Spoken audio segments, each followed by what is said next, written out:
Welcome to the Politics Collection. Let me illustrate or explain you two or three of the artwork that I have developed in the Politics Collections.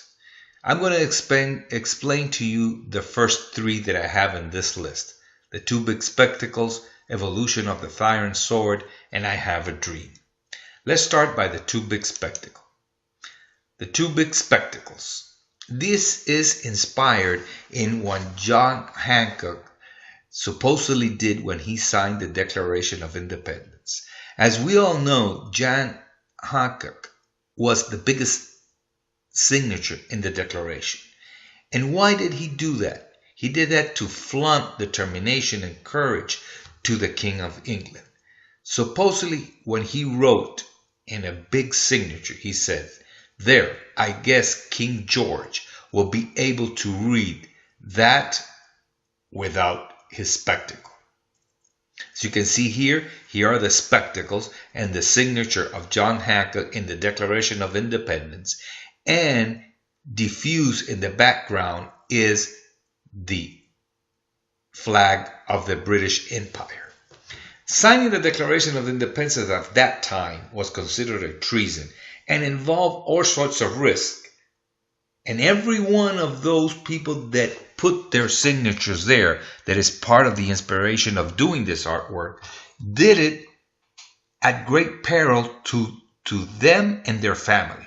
The British force paid special attention to those who had signed the Declaration of Independence.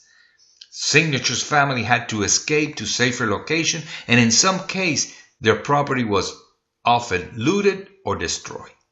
And this artwork is to remember the founding fathers that at all risks signed the Declaration of Independence and created a new nation, the nation of the United States of America.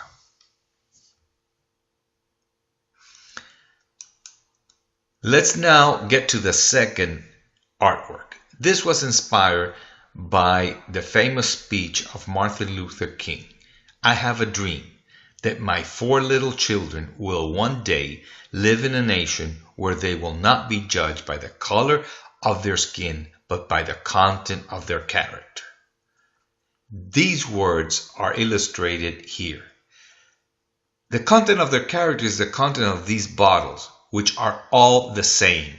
It's what matters, what's inside the bottle. The shape or form that it has is irrelevant. What counts is the content of their character.